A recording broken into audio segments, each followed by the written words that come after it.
Hello friends, welcome back to our channel.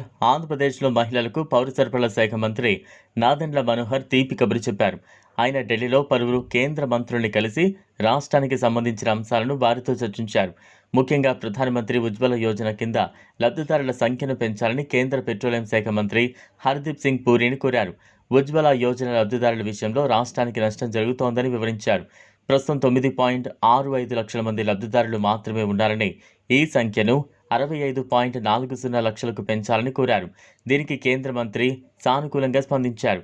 ఉజ్వల లబ్ధిదారుల సంఖ్యను పెంచితే రాష్ట్రానికి ఏటా 587 కోట్ల రాయితీ అందుతోందన్నారు మంత్రి మనోహర్.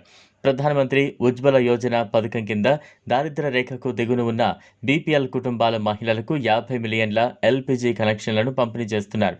మంత్రి నాదెండ్ల మనోహర్ ఆహారం, ప్రజా పంపిణీ వ్యవహారాల శాఖ మంత్రి ప్రహ్లాద్ జోషిని కూడా కలిశారు. తుఫాన్ సమయంలో రైతులు ధాన్యం కాపాడుకునేందుకు స్టెయిన్లెస్ స్టీల్ సైలో గోదాములను రాష్ట్రంలో ఏర్పాటు చేయడానికి సాయం చేయాలని కోరారు. రాష్ట్రంలో 2 చోట్ల ప్రయోగాత్మకంగా పీపీపీ విధానంలో గోదాములను ఏర్పాటు చేసే అవకాశం కల్పిస్తామని కేంద్ర మంత్రి జోషి హామీ ఇచ్చారు. అలాగే ఎఫ్సీఐ ఎండీ అశుతోష్ను మంత్రి మనోహర్ కలిశారు. రాష్ట్రంలో మిల్లర్లు కోరుకుంటున్నట్లు ఎప్పటికప్పుడు సీఎంఆర్ డెలివరీ జరిగేలా సహకరించాలని కోరారు. దీనికి పూర్తి సహకారం అందిస్తామని అశుతోష్ హామీ ఇచ్చారు. National cooperative consumers federation NCCF MD Anish జోసెఫ్తో రేషన్ ద్వారా చిరుధాన్యాల సరఫరా, రైతు బజార్లలో నమూనా చౌక ధరల దుకాణాల ఏర్పాటుపై చర్చించారు. ఇదిలా ఉంటే ఆంధ్రప్రదేశ్ ప్రభుత్వం రేషన్ కార్డులు ఉన్నవారికి మరోసారి అలర్ట్ చేసింది. రేషన్ కార్డుల ఈకేవైసీ గడువు దగ్గర పడుతుండటంతో ప్రతి ఒక్కరూ ఖచ్చితంగా ఈకేవైసీ పూర్తి చేయాలని సూచించింది. రేషన్ కార్డు ద్వారా సంక్షేమ పథకాలకు అర్హులైన వారిని గుర్తించవచ్చు.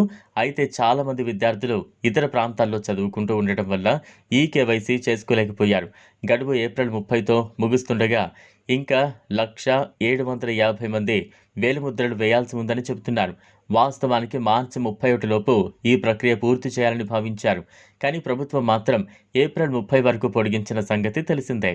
2020లో రేషన్ కార్డులు ఇచ్చిన తర్వాత రాష్ట్ర వ్యాప్తంగా చాలామంది చనిపోయారు. కానీ వారి పేర్లను ఇంకా తొలగించలేదు.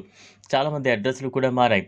వీరంతా ఇంకా ఈకేవైసీ చేసుకోలేదు. అడ్రస్ మారినా ఎక్కడ రేషన్ తీసుకుంటున్నారో అక్కడ ఈకేవైసీ చేసుకోవచ్చు. కానీ చాలామందికి ఈ విషయం తెలియదు. ఈ వీడియో మీకు నచ్చినట్లయితే లైక్ చేయండి, షేర్ చేయండి, ఛానల్ని సబ్స్క్రైబ్ చేసుకోండి. Thanks for watching.